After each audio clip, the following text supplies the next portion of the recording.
What if a single land could hold the memory of empires for over 3,000 years? A place where kings once ruled half the known world, where invaders came like waves, yet never erased its identity. This is a land that was called Persia, a name that echoed through ancient history, spoken by Greeks, Romans, and kings. Today we call it Iran, but Iran is not just a country on a map. It is a civilization. A civilization that survived conquest, revolution, war, and still stands. To understand Iran is to understand the story of power, faith, culture, and resilience.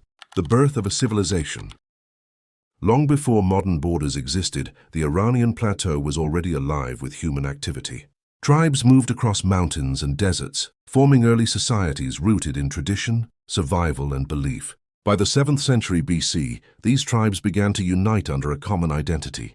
The Medes emerged, one of the first Iranian powers, but it was not the Medes who would change history forever. It was a man, Cyrus, known today as Cyrus the Great. He did something no ruler before him had achieved. He didn't just conquer lands, he built a system. When Cyrus founded the Achaemenid Empire, he created what many historians consider the first true empire in human history, not because of its size alone, but because of how it was governed. Stretching from Egypt, through Mesopotamia, all the way to the edges of India. This empire connected cultures, languages, and religions under one rule. But unlike other empires, Cyrus ruled with a different philosophy. Instead of forcing people to abandon their identity, he allowed them to keep it. Local leaders were respected, religions were protected. Even the famous Cyrus cylinder suggests early ideas of human rights. In a world ruled by fear, Persia introduced something new: respect, fall, and resilience.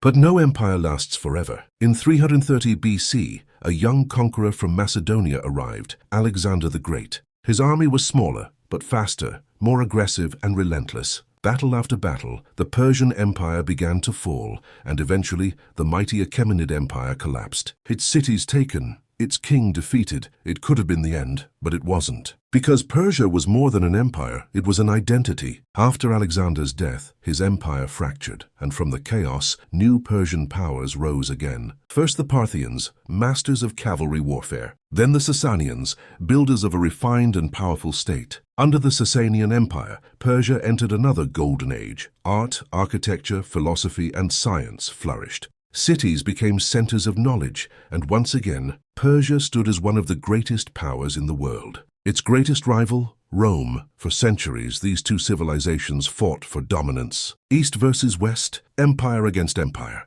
Neither could fully destroy the other. The Islamic transformation. Then came a turning point that would reshape not only Iran, but the entire region. In the 7th century, Arab armies, united under Islam, began their expansion. The Sasanian Empire, already weakened, could not hold, and in a series of decisive battles, Persia fell. Islam entered Iran. At first, it seemed like the end of Persian culture. But something unexpected happened. Instead of disappearing, Persia adapted. It absorbed Islam and reshaped it. Persian scholars became leaders in science, medicine, and philosophy. Poets like Rumi and Ferdowsi preserved the Persian spirit through literature. The Persian language survived and even spread, and over time, Persian culture became deeply woven into the Islamic world. This wasn't destruction, it was transformation, invasions, and survival. But history was not done testing Iran. New waves of invaders arrived. Turkic dynasties took control. Then came one of the most devastating forces in history, the Mongols. Led by Genghis Khan and his successors, they swept across Iran with unmatched brutality. Cities burned, entire populations wiped out, libraries, centers of knowledge destroyed. It was one of the darkest chapters in Iranian history, and yet, even after such destruction, Iran survived. New dynasties rose from the ashes. Culture slowly rebuilt itself, because Iran's strength was never just in its armies, but in its ability to endure. The Safavid revolution. A young leader named Ismail changed everything. He founded the Safavid dynasty and reunited Iran after centuries of fragmentation. But his most important decision was not political, it was religious. He declared Shia Islam as the official religion of Iran. This single decision shaped Iran's identity for centuries to come. It separated Iran from its neighbors, especially the Sunni Ottoman Empire, and it created a unique national identity, one that still defines Iran today.